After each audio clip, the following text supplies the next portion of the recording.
Welcome, our fellow lovers of love, and thank you for joining us on yet another excursion through the stream of consciousness, down the river of tranquility, to fill the lake of life with love.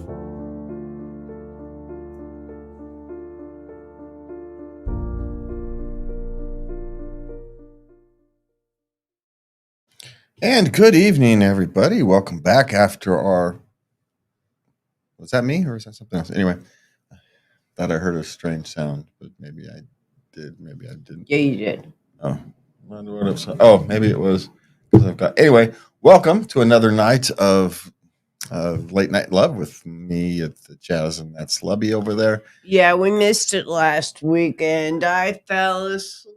He tried to wake me up. Yeah, but I can only try so hard when Sleeping Beauty over there is sleeping. So, it is what it is. It means we probably needed a break. It's probably what, if you're one of those who listens to In Tune with Nature, it was probably time for a week off. So, that is what it is. But tonight we're going to talk about loving your pets.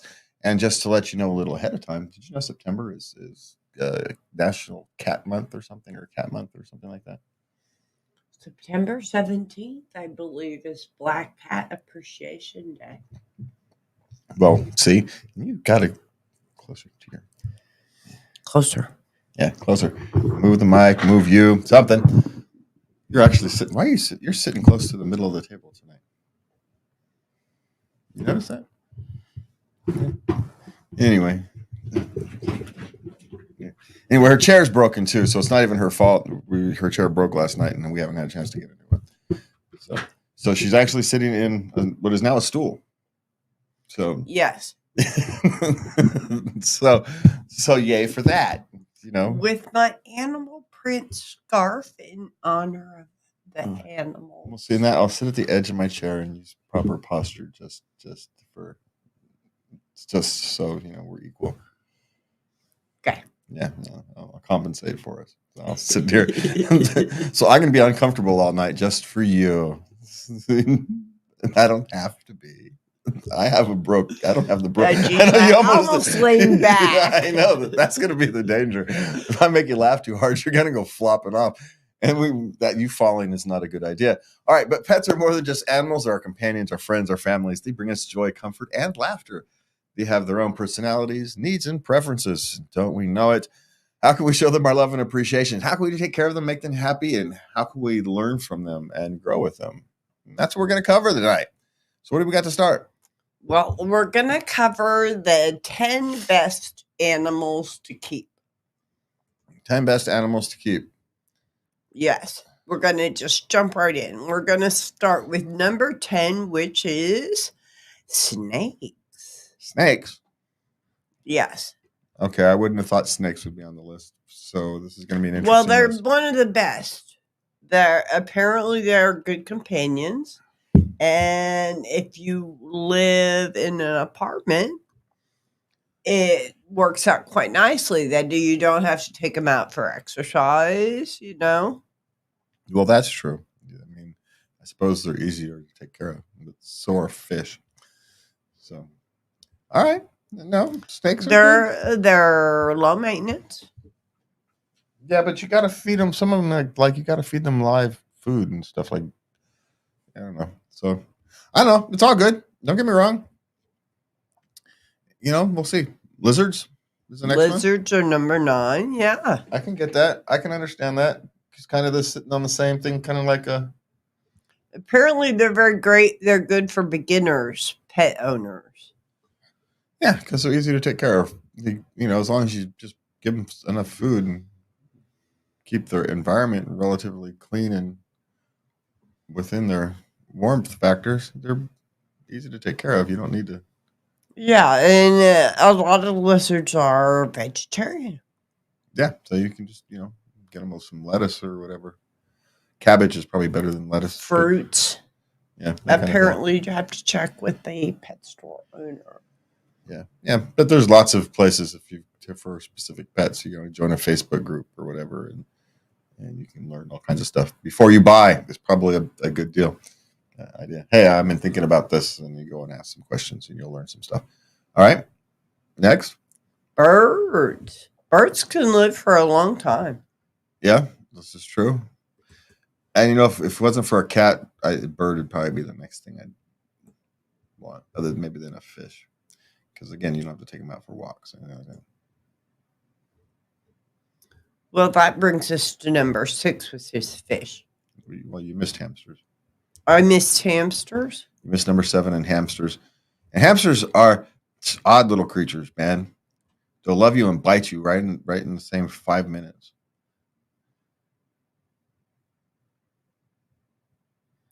Well, it takes time to get to know them.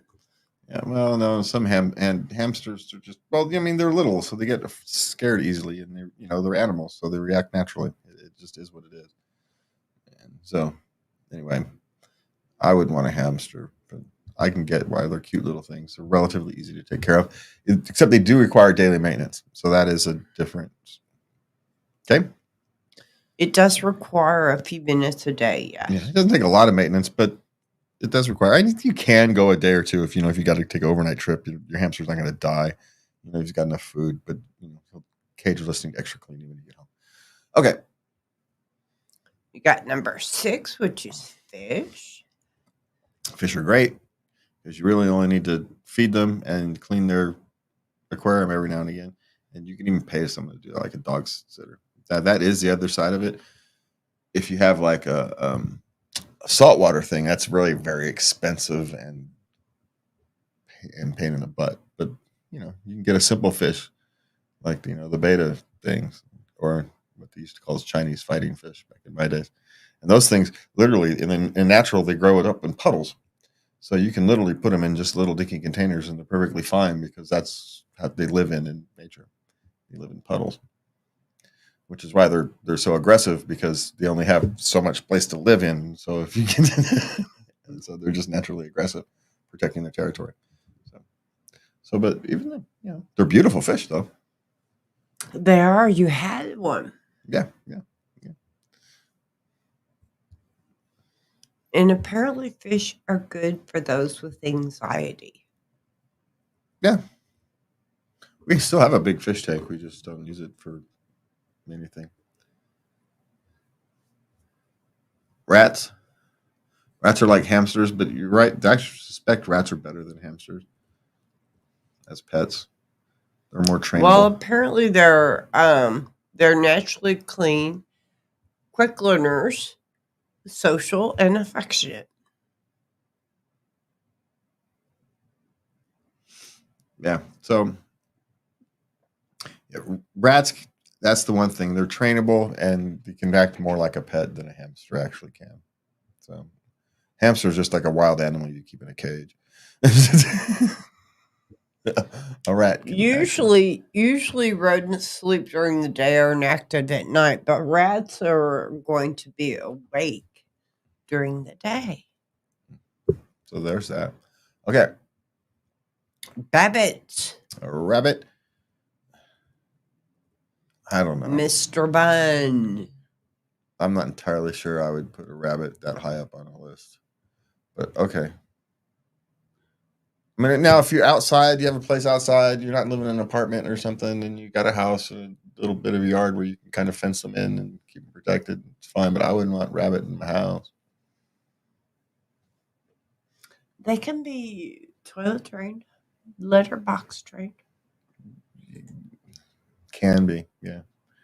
The same. Number 3, we got guinea pigs. Guinea pigs. I had guinea pigs growing up as a child. Those are kind of friendlier, bigger hamsters.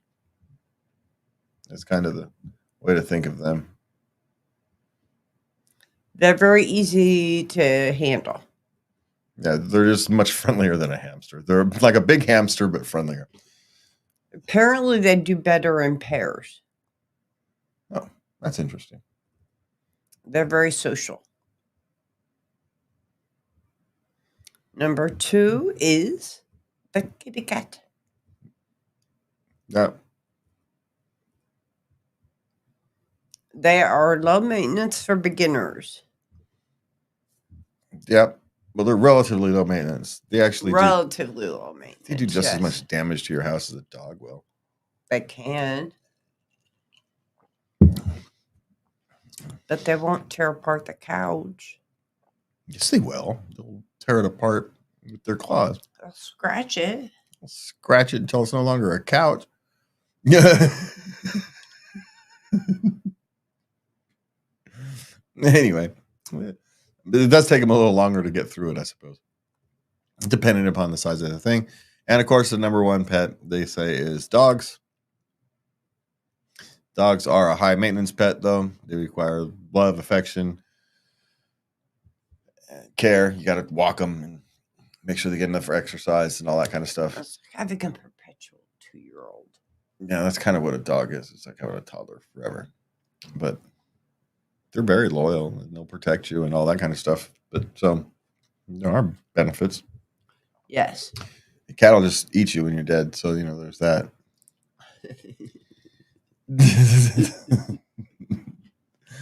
Very practical. That so it is what it is, right? So there's your 10 best pets. And I don't know, other than snakes, I'm not entirely sure what I think I would swap off that. I actually might take hamsters off that list too. Hamsters are evil little critters. So there is that. So, but all those pets require some money to take care of. Even the most low maintenance pet requires money to take care of, right? Even the snake, every now and again, you got to buy him a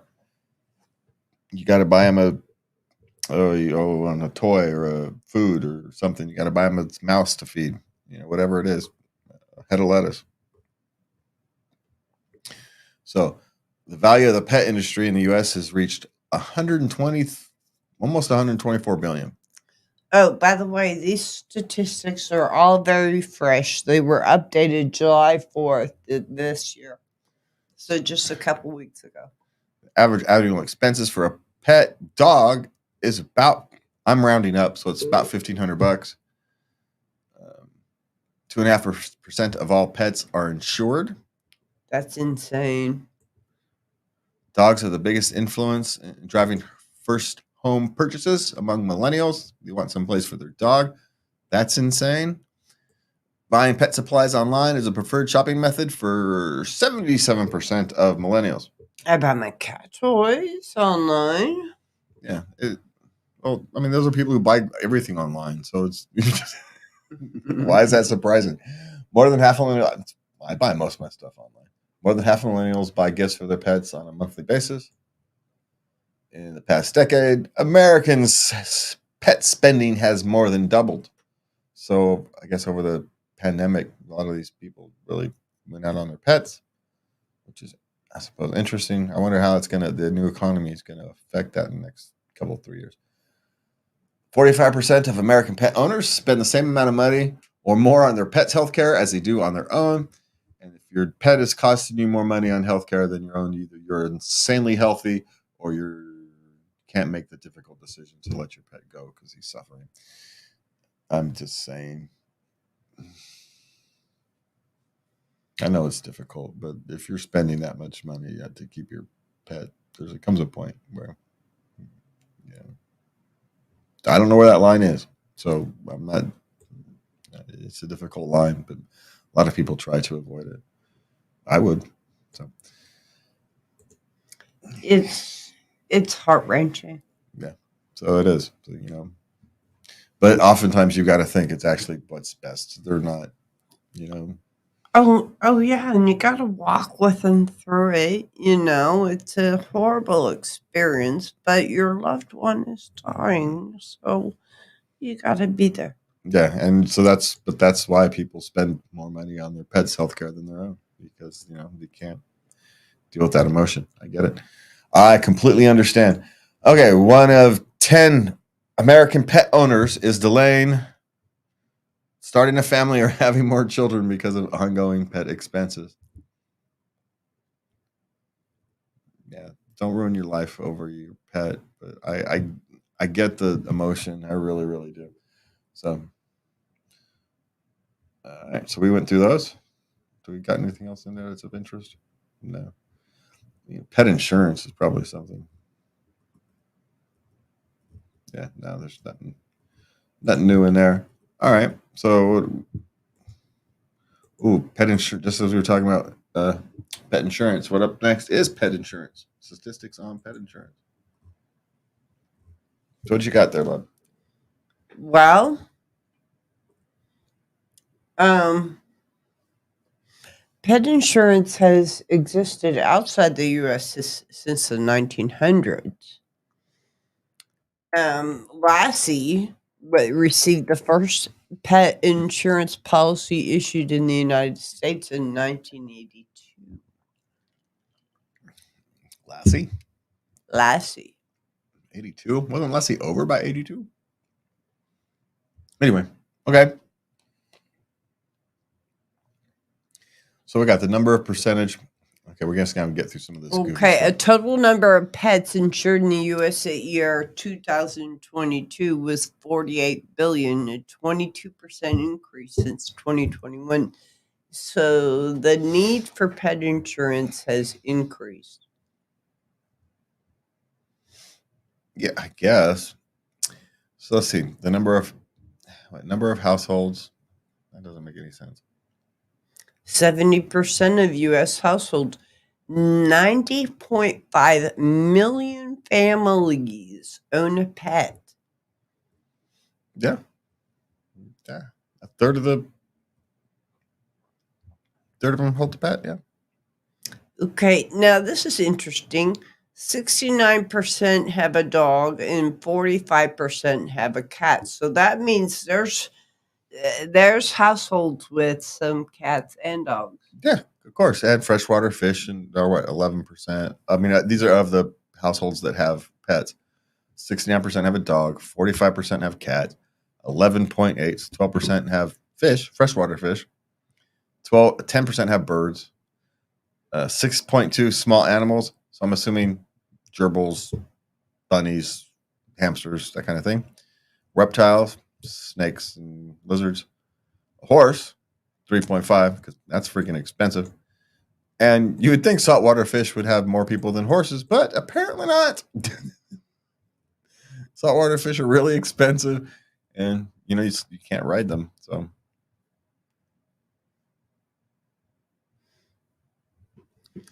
Okay, basic annual expenses. You got your a surgical visit is 558 for a dog or 200 for a cat. Food is about the same, about 250. A routine visit is 250 for a dog and about 180 for a cat. And then you have your kennel boarding. Here we go. A dog is 228 and a cat is 78. Dude. That's because you need to walk a dog. You don't need to walk a cat. Just put them in a room and leave them there. Yeah. Our cat won't get out of her box. So food treats, close enough for government work. Vitamins, dogs need more vitamins. They're generally bigger. That makes more sense. Toys, dogs' toys are a little more expensive. I get it. They probably need to be a little more robust. And, cats can get away with having a string with, some shiny on the end. So it's and grooming aids. So dogs are a little more expensive pretty much everywhere, but not catastrophically so. Right? Yeah. They're not catastrophically so more expensive. I mean, the surgery's double, which kind of makes sense about average size. Food's a little more expensive. A routine visit's a little more expensive. Insurance right there, a dog bite versus a cat scratch, right? the difference in insurance payment. That's what that is. But, and the kennel boarding, that's easy to explain is the extra care dogs need. They're high maintenance. And all the other stuff is size, basically. So, all right. So that's interesting. Statistics about dogs and pets and all that kind of stuff. Oh, and traveling with your pets is the next one, right? Yes, dog friendly hotels. The 10 best. 10 best. I don't know what I'm going to Okay, think about. believe it or I'm not. going to be quiet on this one, I suspect, because I don't want to.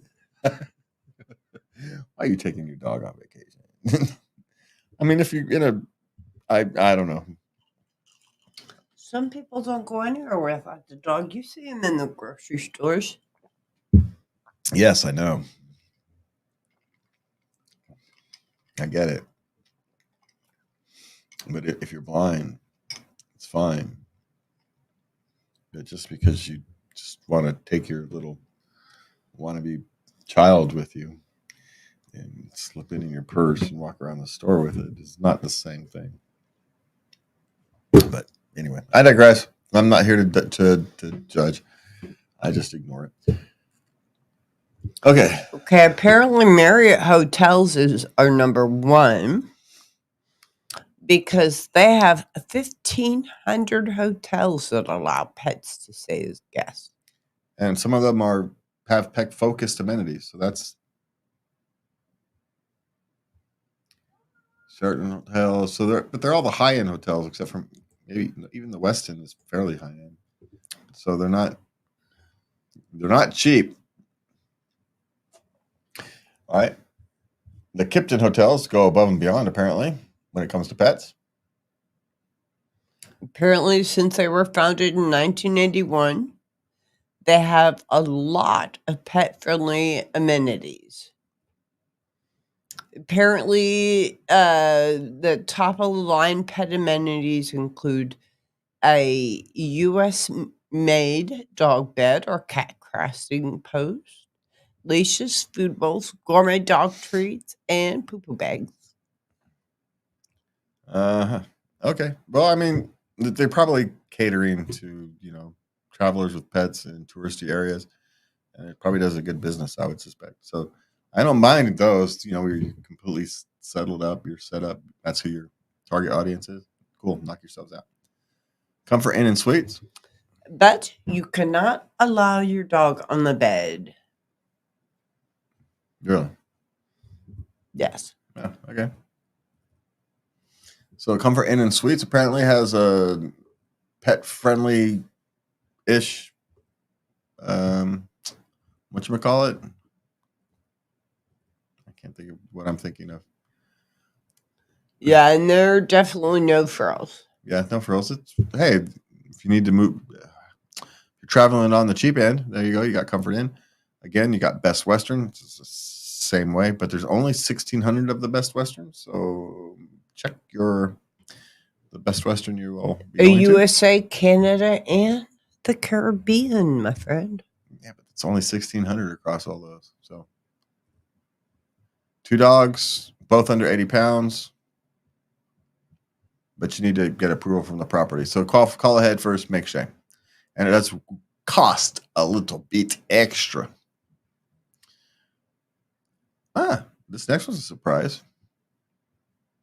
La Quinta Inn and Suites. They have pet-friendly rooms at most of their property locations. There are some restrictions. And as always, a fee and call ahead to check. Make sure. Check your weight limit. Here's another surprising one. Quality Inn. 2 pets per room. Limit on breeds and weight and blah, blah, blah. Call ahead and make sure. Again, no pets on the bed. Okay. Doubletree by Hilton. They only have 120. Yeah. Ascend Hotel Collections. It's a boutique hotel with a bunch of locations. So some are fees, some might be fees, some not. So limitations on your dog in some places. So call ahead and check with the individual location. Yeah. We should go. Take the cat. Yeah. We got the Four Seasons. Wow, really? Apparently. Apparently, there's a special dining menu, grooming service, and complimentary pet supplies. Hey, they have pet sitting at some locations. Pet sitting at some locations. So there you go. And these extra services, of course, come with a fee unless you're a high roller and you're already spending $500 a night or $1,000 a night, whatever it is. Okay. Lowell's.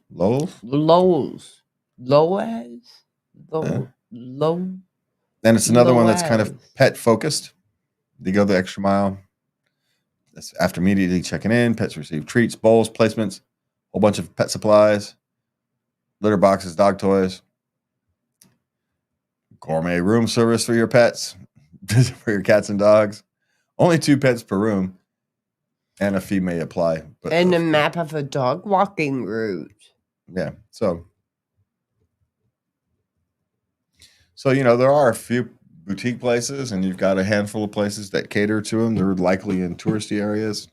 I didn't bother to go look. So, but as always, check ahead if you can. And it sounds like if you're driving cross country, you can map it all out with some of the Best Western and Comfort Inns. And Yeah, you probably could work your way across. If you're doing a summer tour or something like that, you could probably figure it out. But as always, it's going to cost extra because it does. It just does. Okay, so what else? Is that all we got tonight? that's what we have. All right, so we got the hotel-friendly dog chains, and that's an interesting thing. You want to make sure you've got your pets are part of the family, so you do want to take care of them, but at the same time, they are pets, and so maybe you don't want to treat them as a part of the family at the same time. It's a difficult line to walk. So, Well, if you have a dog, they like a leader, someone who's in charge. They need to know their pecking order. And if you aren't in charge, guess what? They're going to try and be in charge. dogs are too much work for me. I'm too old for all that. But a cat, a bird, a fish, those are up my speed. All right, so what do we got here? Well, we got some questions. We have questions tonight. Oh, yeah, question. We got a normal question. All right. Okay. Relationship question. Sweet. I, 23 male, just found out my girlfriend, 24 female, slept with my best friend a year ago. How can I trust her now? Well, I'm assuming that means you were together a year ago? No. No, they weren't together. They weren't together when this happened. Right. They weren't officially a couple yet.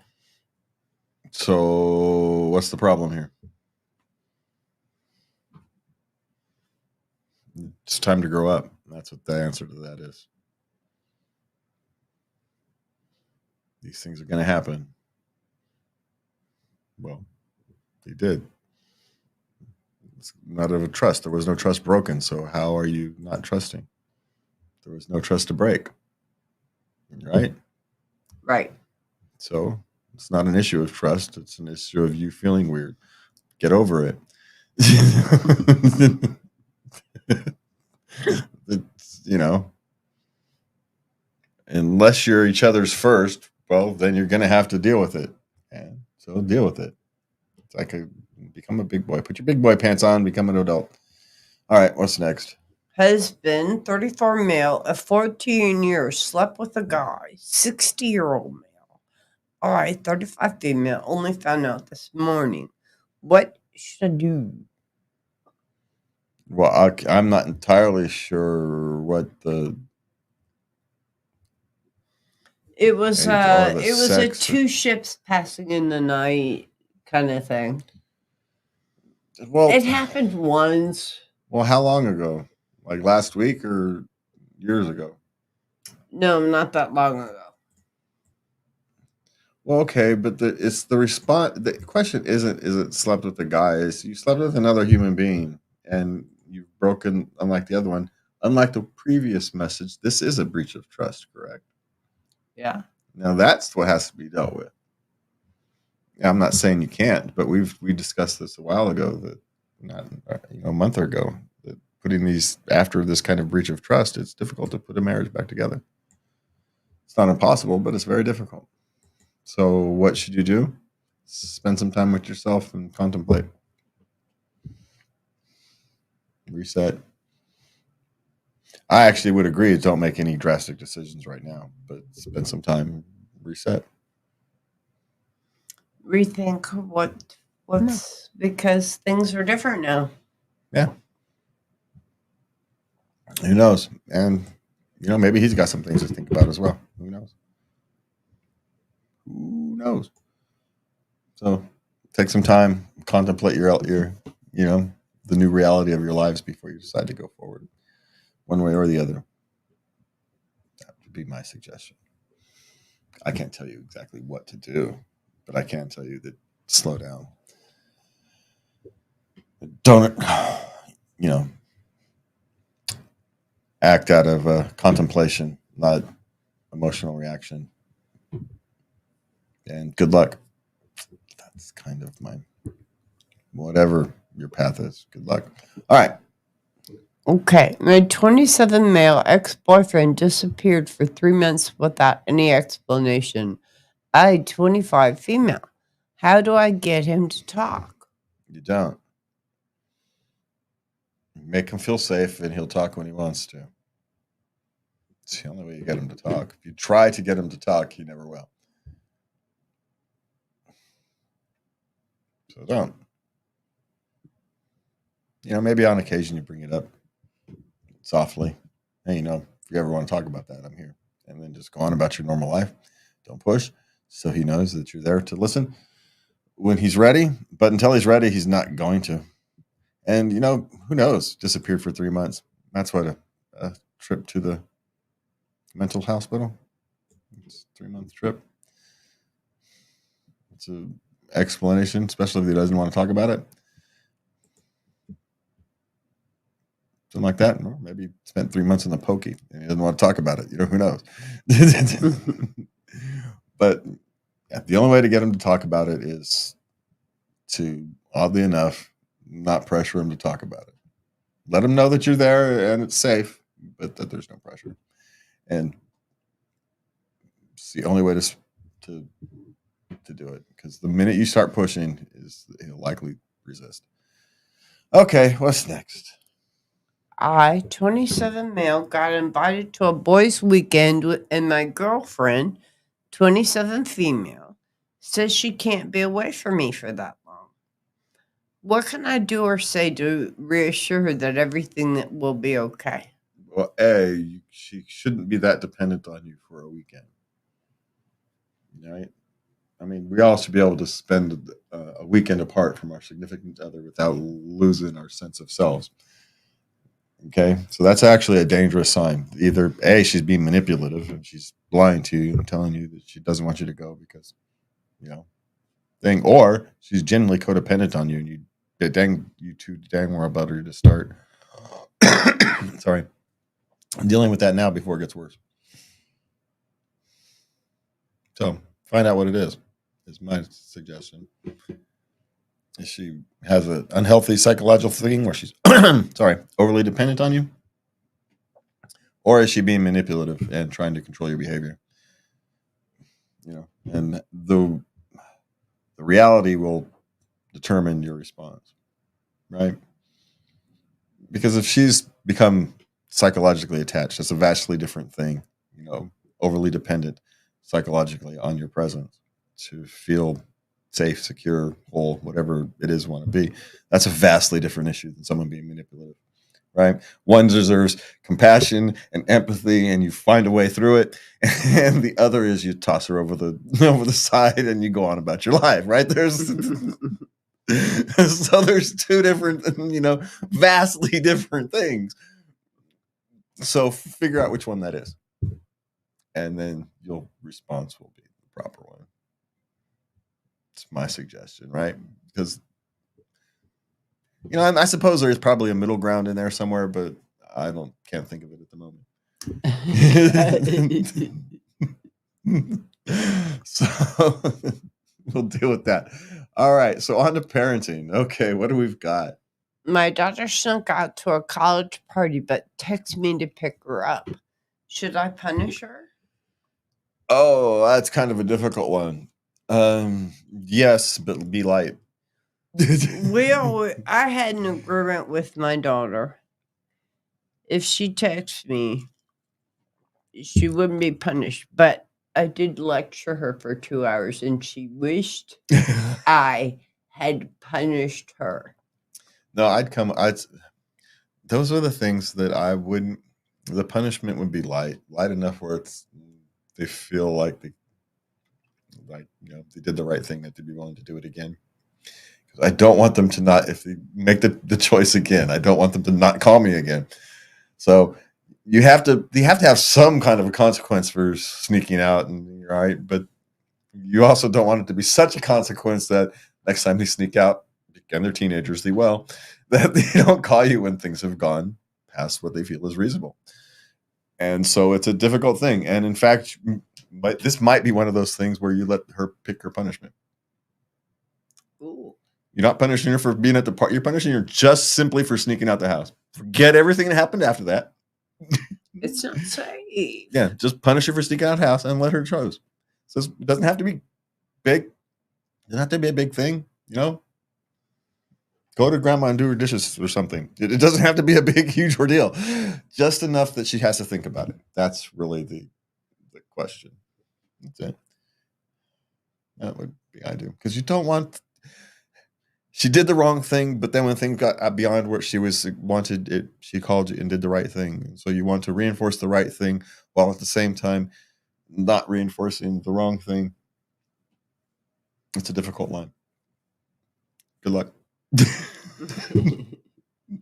Every parent has screwed this one up, so good luck. Okay. Breastfeeding my 17-month-old, is it quote unquote wrong? Wrong? No, but it's probably time to start to move on. It's a simple one. It's not wrong because, wrong is a cultural and this kind of thing. It's as much a cultural issue as it is anything else. But personally, having been around people who've breastfed a lot, I don't know why you'd want to be breastfeeding after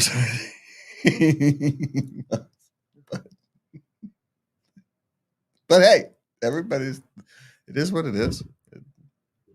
No, it's not wrong. There's the answer to the question. But I would start contemplating weaning off of, just for your own sanity, for the love of God. Some women, especially if it's an only child, they have some difficulty giving it up. I can understand the emotion. I can understand that. I really can, but that's not healthy. The closeness is unique. Yes, I get that, but long term, it's not healthy for either one of you. Baby probably doesn't know any difference, but it's not healthy. Again, it ends up to you go back up and you talk about that woman who may be unnecessarily attached, and so her boyfriend can't go for a weekend with his friends. These two things aren't as far apart as we may think. So that's all I'm saying. All right, what else we got? Is it fair to try and give each other free time alone with a newborn? Oh, you can try.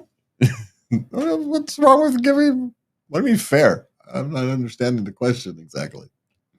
Is it fair to try and give each other free alone time with a newborn? Well, yeah. Why would you not try to give them alone time with the newborn? This is one of these things that, especially for men, need to have alone time with the newborn if they're going to be comfortable caring for a newborn. Right? You want men to be comfortable changing diapers and taking care of the newborn. Well, then let them do it without hovering over them. Don't hover. And you know what? Go into the other room. The baby will be fine. Babies bounce. Trust me, I know. The babies are fine. If the diaper gets put on wrong, it's fine. It'll leak. He'll figure it out.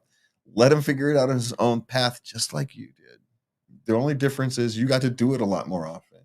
And so now he's all uncomfortable. He sits there. He watches you change the diaper and stuff with one hand while you got the phone and cooking dinner at the same time. And he's going, how am I supposed to do that? Well, you don't. Just change the stinking diaper. Don't worry about the rest of the stuff. Right? But he can only do that if you allow him. And so I'll let them. Of course, it's fair. It's actually proper for everybody involved. Gets the one parent some time away, from the stress, some downtime. So you could take a shower, for heaven's sake. Go out and have some coffee with your best friend, whatever it is, right? Just get some alone time by themselves. That's what the other thing. They get some alone time by themselves, and the other people get to bond. It's the right thing to do. How's that? Okay, what's next? Okay. What rules did you enforce on your kids turn out to be a waste of time and of energy and effort? I think very few of them ended up being a total waste of time, even violating rules. They still knew they had boundaries, even if they violated them. They still knew they had them. That's important, right? They may think they're silly. They may violate them all the time, but it's still important that they know they have them. So I don't know. I can't think of any, really, off the top of my head anyway. And I didn't spend time doing it. So we had 2 weeks for this question. You think I would have come up with something? But it would have helped if I'd have read it first. No, I can't think of anything any rules that I enforced on the kids. I didn't have a lot of rules. No. I had a big sandbox for them to play in, but by God, if the reign of terror would come down if they stepped outside that box, your life as you know it is over. Yeah, that's kind of, you get a big sandbox for now. So yeah, no, there's nothing that I tried to enforce that turned out to be a waste of energy and effort. It all had some value. Maybe it's because I didn't have a whole bunch of rules to enforce. If you've got a laundry list of rules, some of those are going to be silly. So the less you have, the more chance of the ones you having are having impact. And even the ones that don't teach a lesson. So I suppose that's the important part. Okay, what do we got? We have 4 questions. Okay. I was just told it was highly unprofessional being made to be drunk when I'm off on the weekend. Can I be fired? Probably. Well, can you be? Yes. Can you be not? And my question is, how the freak drunk are you getting? And what are you doing? Posting it on is this a small town where the whole town knows you? What the heck are you doing? Maybe it's time to reevaluate your alcoholism. I'm just going to point that one out there. Because I've never known. It's like, hey, where a job would say, your weekend drinking is becoming a problem unless your drinking is becoming a problem. So maybe it's time to examine your drinking habits. Forget the job. Talk about your liver and the rest of your life and all of that. 'Cause that's a sign that your drinking is actually impacting the rest of your life. And what's highly professional might not you being drunk on the weekends. It's what you're doing while you're drunk on the weekends. So that would be my suggestion, is to reevaluate life. Can you be fired? Well, yes, if you're putting their company in bad light, they can not want to work with you anymore. Okay, what do you got? Collie quit. Now boss wants me to work more hours with no intentions of hiring a replacement. How do I politely decline? So I'm assuming this person's part-time and now they're getting offered something more of a full-time job, right? Yeah. To cover the difference. And you just want to be a part-time employee. You tell them that. I don't want to work more often. Now the reality is they're going to be surprised because most people want more hours. It's just the way it goes. But, clearly you've got other lives. That's all you need. So there's nothing wrong with it. Just tell them. You just politely decline. You can say exactly that. Yeah. I only have part-time hours. Whatever it is. Just, it's okay to be honest. So just be honest. All right. What do you've got? If I've worked a minimum wage job for close to 4 months Is it considered excessive if I've called out 3 times? Can be. Depends on the job, depends on the place. I mean, sometimes it happens, but generally speaking, you need to earn a reputation before you can call out routinely. Otherwise, you end up with a reputation of calling out. I'm not personally don't find calling out 3 times to be excessive, especially if they were legitimately like sick. Hey, I'm not feeling well and I don't want to spread whatever. In the days of COVID, quite frankly, you're better off doing it that way. But some cultures are, some work cultures are more strict than that. And the wage for your job has actually nothing to do with it. But I'm saying if you're still working if you're still only being paid minimum wage in 6 months, it's time to find a different job because you should at least get a cursory raise, if nothing else. 25 cents, just so you're no longer making minimum wage. So that's what I would say. Okay, what's next? Employer won't give a pay stub? Never has. Been there 6 months. People that have been there a year said, nope, never got one. So they get a check with no stub or they get direct deposit? They get a check with no stub.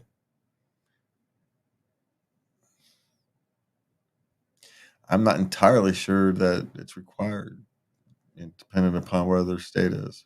I mean, a state like California, I think you're required, but I don't think there's other states that are required as long as you get that end of year tax thing.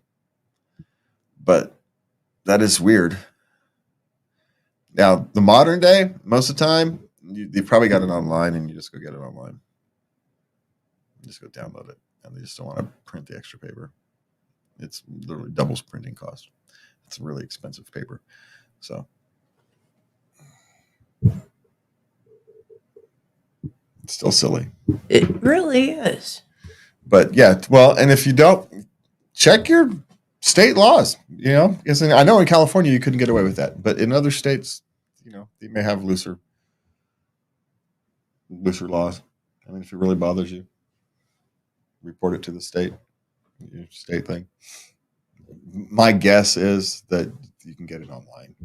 These things are online these days. I mean, unless you're talking with some really old business that's just still running, some 80-year-old guy still in the office, as the owner and writing checks by hand or something. But my guess, even he has a service that's doing all this stuff now. So you can probably find it online. And he just doesn't know how to tell you how to do it. So anyway. Okay. Okay, we're going to move on to sex questions. Okay. My friends asked me to watch them have sex. What's in it for me? Well, I don't know. Maybe you're a voyeur and like to watch people have sex. Or maybe that's their not so subtle way of saying they want you to eventually participate. These, what's in it for you? Maybe nothing. Maybe they just like to be watched, and you feel safe with you watching them. You don't have to say yes. It's okay to say no. They're just asking you. So if you don't want to do it, say no. Thanks, but no thanks. It's allowed. It's okay. They're not going to think any less of you. But my guess is they are thinking farther down the road than that. Just saying. So, if you're into that kind of thing, then you're into it. If you're not, then you're not. What? Just say no, thank you.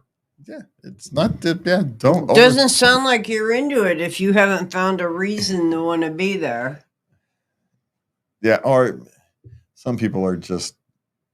Oh wait, some people are just slow. Someone may not be taking the big ass hint, right?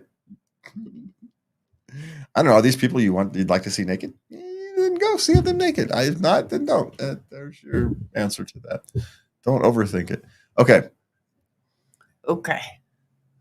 Are you expected to penetrate the whole time while having sex with a girl? Okay. First, sex is a long, extended thing. It's not just the act of coitus. Coitus interruptus. Yeah, it's the long whole act from beginning to end. And so, no, you're not. Extend your perspective on sex. It's what my suggestion would be.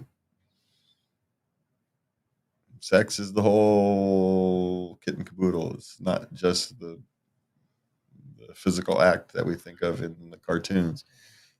It's the whole package. What cartoons are you watching?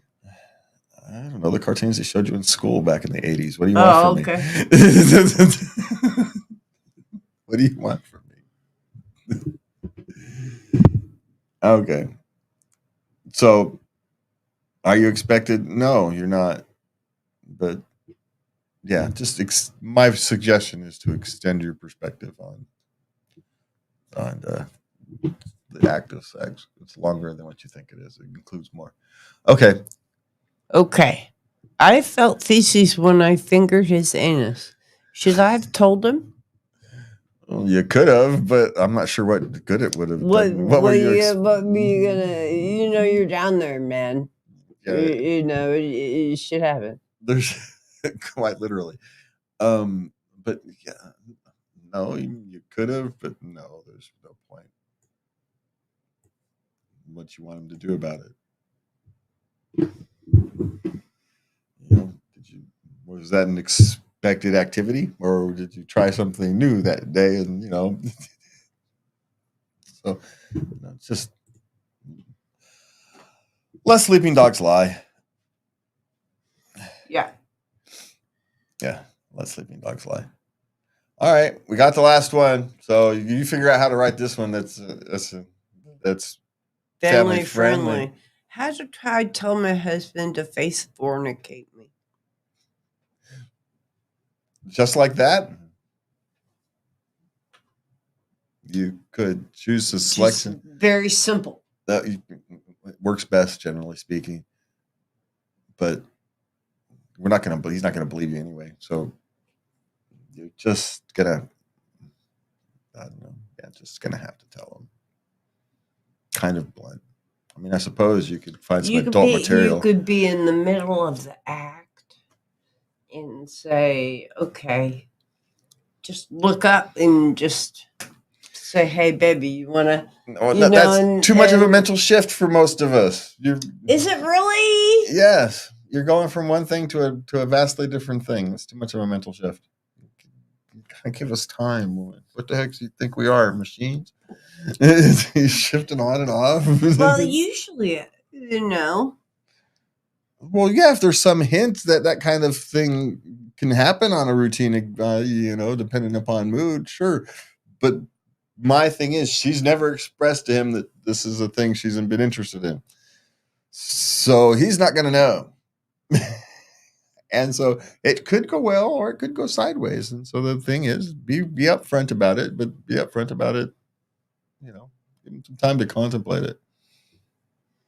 Mention it. If you want to do something, mention it over dinner and then see what happens at night in bed. Give him some time to think about it. If you really want it. Give him some time to contemplate about it.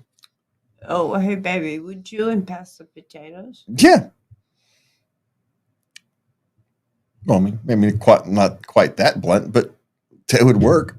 So, okay, we need signs and smacked over the head for us to understand hints. You all try dropping hints. Stop dropping hints. Just be blunt and upfront. You may choke on his potatoes, but, it's a good kind of choking. And on that, we're getting out of here tonight. It's a little early, but things went off the rails. What the heck? Who wrote this show? We started with pets and we ended up with something different. So loving your pets to loving your partner. How's that? We'll leave it at that. That's an interesting way of it was a wild and ranging show. So we will, for me and Lubby, want to thank you for joining us, and we will see you next week. Please remember to love everybody. And good night. Good night.